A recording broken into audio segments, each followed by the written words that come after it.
Mukesh ji, filaria को रोकने का बस यही तरीका है। आप क्यों इतना चिंता कर रहे हैं? साल में एक बार तो दवा लेनी है, वो भी मुफ्त।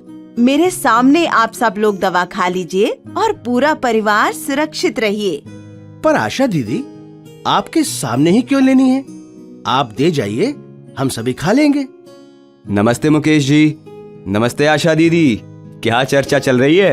नमस्ते डॉक्टर साहब। देखिए ना डॉक्टर साहब, मैं इनके और इनके परिवार के लिए फाइलेरिया से बचाव की दवा लेकर आई हूँ, पर मुकेश जी हैं जो कि दवा छोड़कर जाने की बात कर रहे हैं। सोचिए नहीं मुकेश जी, फाइलेरिया से बचने का यही कारगर उपाय है।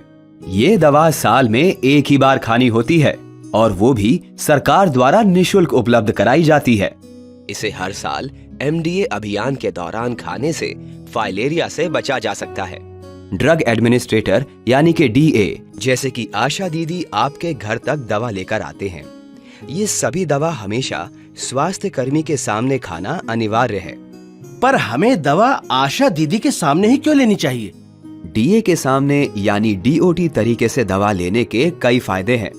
पहली बात तो ये है कि इससे दवा की सही खुराक सुनिश्चित होगी, क्योंकि दवा की मात्रा उम्र और लंबाई के अनुसार निर्धारित की जाती है। वैसे इसका कोई गंभीर प्रतिकूल प्रभाव नहीं है। फिर भी यदि आपको दवा लेने के बाद कोई समस्या या कठिनाई हो तो DA आपकी सहायता कर सकते हैं। आसान सी बात है, यदि आप दवा को बाद में सेवन करने के लिए रख देते हैं तो सही मात्रा लेने में भूल हो सकती है और आप दवा लेना भी भूल सकते हैं। बेहतर है कि आप दवा को साल में एक बार स्वास्थ्य कर्मी के सामने लीजिए, जिससे आप और आपका परिवार हमेशा फाइलेरिया मुक्त जीवन जी सके। क्या समझे? लेकिन एक बात बताइए डॉक्टर साहब, क्या मुफ्त में मिलने वाली ये सरकारी दवा सही होगी? जी हाँ, इस दवा की गुणवत्ता सही है और विश्व के विभिन्न देशों में इसी दवा का प्रयोग होता है।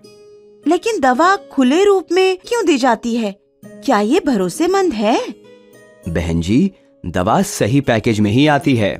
स्वास्थ्य कर्मी इसे आपके लिए खोलते हैं क्योंकि इसका सेवन तुरंत उनके सामने ही करना है और बाद के लिए नहीं रखना है। डरिए नहीं, फाइलेरिया से बचाव की दवा अपने क्षेत्र के स्वास्थ्य कर्मी के सामने जरूर लीजिए और खुद को और अपने परिवार को सुरक्षित रखिए। फाइलेरिया के रोकथाम के लिए मच्छरदानी का प्रयोग करें, अपने आसपास जल जमाव न होने दें और MDA के दौरान सरकार द्वारा मुफ्त दी जाने वाली फाइलेरिया से बचाव की दवा खाएं। याद रखें, फाइलेरिया का एक ही इलाज, इसे होने ही ना दें। मिलकर रोकेंगे फाइलेरिया।